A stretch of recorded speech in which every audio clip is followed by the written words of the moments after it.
Assalamualaikum warahmatullahi wabarakatuh. Selamat sore sobat tani pencinta kopi di seluruh tanah air. Saya ucapkan selamat sore juga kepada teman-teman subscriber channel Kopi Jalan Express.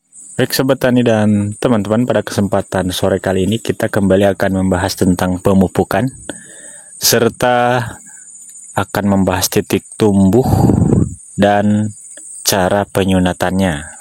Baik sobat tani, sebelum menuju ke topik pembahasan yang pertama, kita akan spilkan dulu. Ini adalah klon Arsat yang berada di ketinggian 1100. Penyambungan waktu di bulan 1 sekarang sudah 6 ruas. Kita hitung 1 2 3 4 5 6 6 ruas. Dan untuk posisi kondisinya sekarang baru pecah pori ya.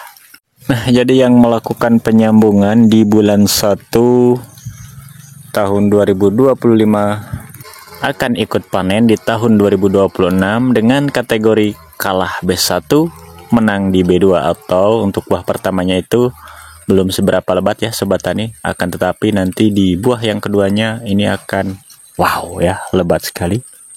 Seperti inilah kondisinya sekarang ya.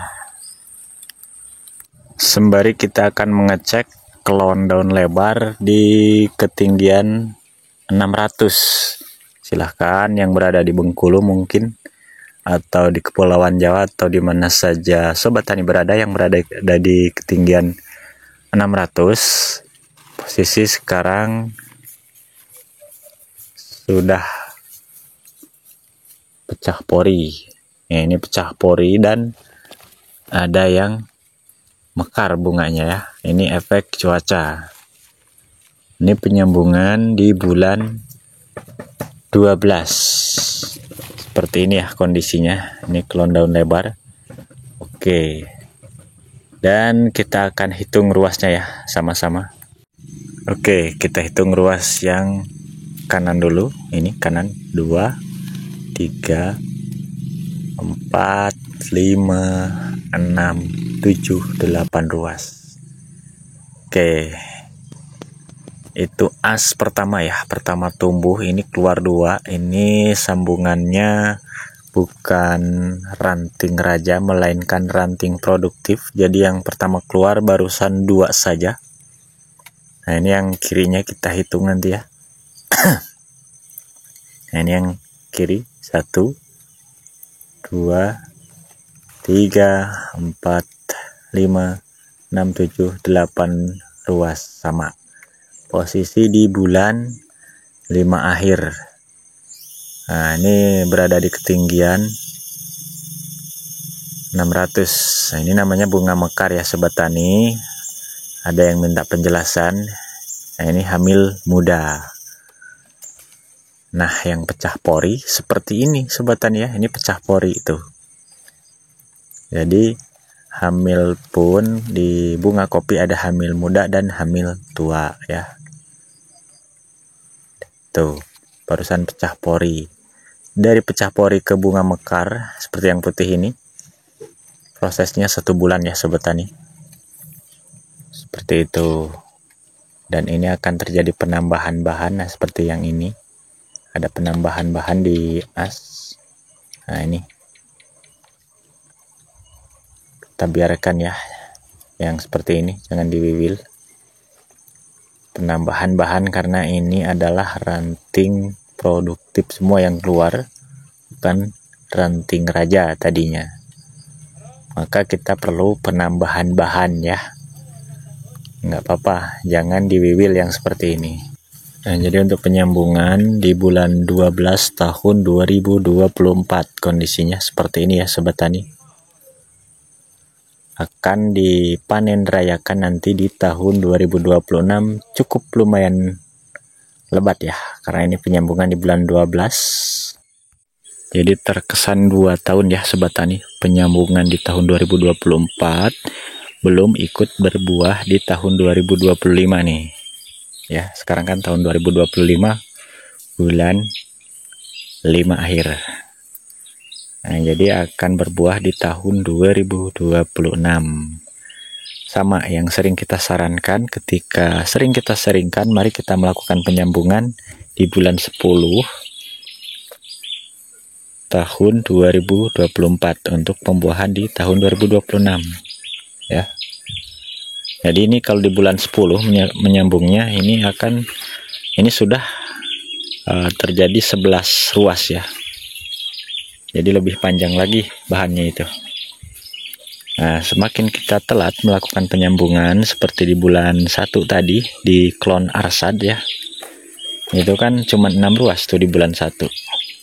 Sama akan ikut musim di tahun 2026, tapi untuk pembuahan masuk di kategori kalah B1, menang di B2. Sementara yang penyambungan di bulan 12 ini masuk dalam kategori berimbang ya Sobat Tani. Nah, jika ada yang bertanya, Mas kenapa berimbang? Ya, berimbang itu untuk B1-nya ini lebat dan nanti B2-nya, B lanjutannya juga lebat. Seperti itu, imbang. Akan terjadi 10 dompol ya yang ini nanti.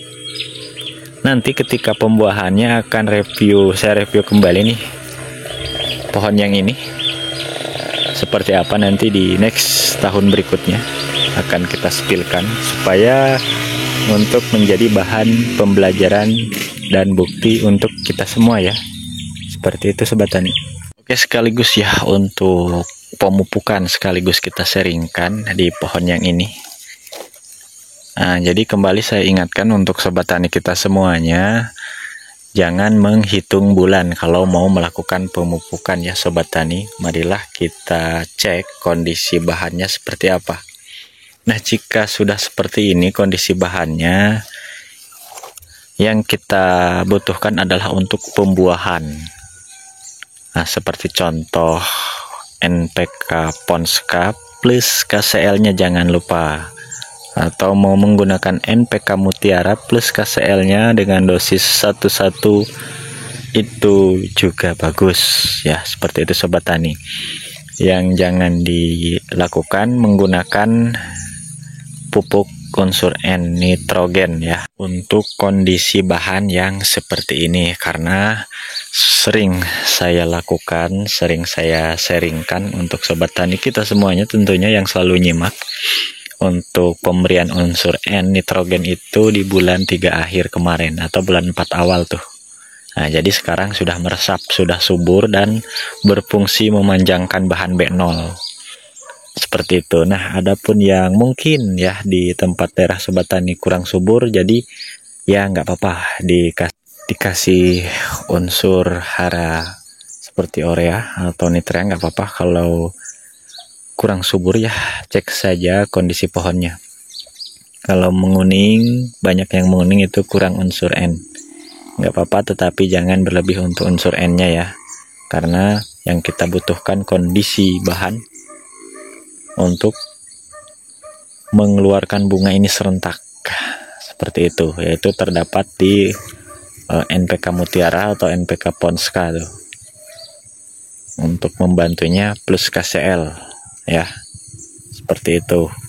Jadi ceklah kondisi pohon, jadi kita tidak tergantung kepada bulan berapa dan berapa, karena tidak sama ya Sobat Tani. Mengingat di daerah panas mungkin untuk yang namanya bahan sudah mekar seperti ini, akan tetapi yang di daerah dingin baru pecah pori seperti ini ya. Makanya untuk pemupukan berbeda. Jadi kalau kita mengacu kepada bulan 5 ini pupuknya, jadi takutnya ada kesalahan ya. Seperti itu Sobat Tani. Untuk melakukan pemupukan, cek dulu kondisi bahannya, seperti itu Sobat Tani ya. Nah, adapun untuk dosis, untuk menggunakan dosis kembali saya ingatkan jangan terlalu berlebihan ya untuk kimia. Nah, cukup 1 genggam saja atau 2 sendok untuk yang menggunakan 1:1. NPK Mutiara plus KCL itu kita gunakan 1:1 saja per pohon ya. Asalkan untuk pohonnya tersebut sudah steril dengan bahan yang siap, tunas-tunas cacing bersih ya. ataupun yang masih ada buah, untuk unsur hara akan fokus ke buah dan bahan yang kita simpan untuk kelanjutan di tahun 2026.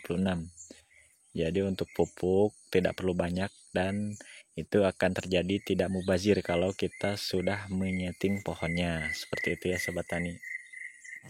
Dan kembali untuk caranya, silahkan lakukan kasih jarak penaburan dari pohon paling tidak 30 atau 40 cm paling jauh.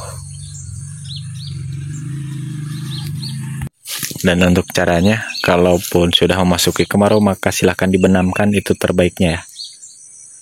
Oke sobat tani, mengingat durasi lumayan panjang, jadi untuk konten video kali ini saya cukupkan dulu sampai di sini. Mudah-mudahan ada hal positif yang bisa diambil. Saya akhiri billahi taufiq wal hidayah. Wassalamualaikum warahmatullahi wabarakatuh.